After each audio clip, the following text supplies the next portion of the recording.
ఎక్కడో చోట మొదలు కావాలి కదా సార్. మొదలెట్టడానికి అనేక మార్గాలు ఉన్నాయి. ఎలా? ఏం ఏం చేయొచ్చు? ఇవ్వు వాళ్ళకి నువ్వు పేదవాడు అనుకునే కులానికి వాళ్ళకి ఇవ్వు, హరిజనులు తలా ఒక ₹1,00,000 ఇవ్వు, పైకి వస్తాడో చూడు. వాడిని ఏదైనా మంచి స్కూల్లో పెట్టు, ఇంగ్లీష్ స్కూల్లో పెట్టి చదివిస్తూ తప్పలేదు. ఎవరు వద్దన్నారు? మంచి బట్టలు వాడికి నువ్వు చేయాలనుకుంటే. దానికి కులగణన ఎందుకు? తెలియాలి కదా. కులగణన అనేటప్పటికీ ఇది ఎప్పుడో ఏజెస్ బ్యాక్, ఇది పాతుకుపోయింది గ్రామాల్లో ఉంది. నువ్వు 10 కార్లు వేసుకెళ్ళి అక్కడికి వెళ్ళి కులగణన ఊరుకుంటారా? ఎందుకు ఊరుకుంటారు? కులగణన అనేది కులభావన పోవడానికి, వాళ్ళు డెవలప్ అవడానికి తప్ప కులాన్ని ఇంకా విడగొట్టాలి. గ్రామాల్లో తెలియదు. ఆల్రెడీ కులభావన లేకుండా ఎక్కడుంది సార్? ఇప్పుడు ఎస్సీలకు రిజర్వేషన్, మనకి ఏ సర్టిఫికేట్ పెట్టినా ఎస్సీనా ఎస్టీనా ఏంటి ఏబిసిడి అడుగుతున్నారు. అందుకే నేను ఏమంటానంటే, ఈ బుక్స్లో రాయటం కులాల ప్రకారం కేటగరైజ్ చేయటం ఇవన్నీ తీసేయాలి. చాలా అవసరం. రిజర్వేషన్లు తీసేయాలి అన్నీ. ఆ కులం అనే పేరు కాలమే తీసేయాలి. తీసేస్తే రిజర్వేషన్ ఎట్లా?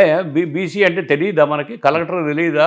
వీడు బ్యాక్వర్డ్, వీడి డబ్బు లేదు, వీడికి చాలా దుర్భరమైన జీవితం అనుభవిస్తున్నాడని వాడికి తెలియదా?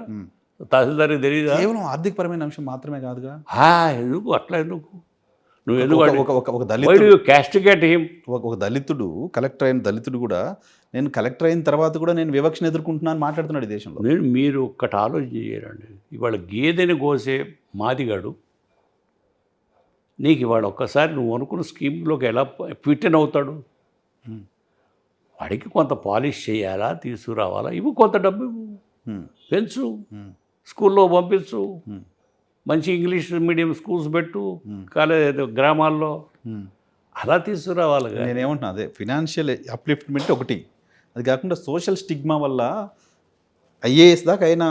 సోషల్ స్టిగ్మా సిటీలో ఉన్నాళ్ళు అనుకుంటారు, గ్రామాల్లో లేవు. అవి గ్రామాల్లో లేదు. గ్రామాల్లో ఓకే, గ్రామాల్లో ఎదుగుతున్న సొసైటీలోనే, డెవలప్డ్ సొసైటీలోనే ఈ స్టిగ్మా ఎక్కువగా ఉంది అని. ఇక్కడ ఎడ్యుకేటెడ్ సొసైటీలోనే వచ్చింది, కానీ కింద సొసైటీలో లేవు. అక్క బావ అనుకుని తిరుగుతూ ఉంటారు వాళ్ళు. అవన్నీ తగ్గి. సో మళ్ళీ నా ఉద్దేశం బ్రాడ్ అవుట్లుక్లో ఆయన ఏదో కష్టపడి సంఘటితం చేశాడు. దీన్ని మళ్ళీ చెలవల పలవలు చేయొద్దు.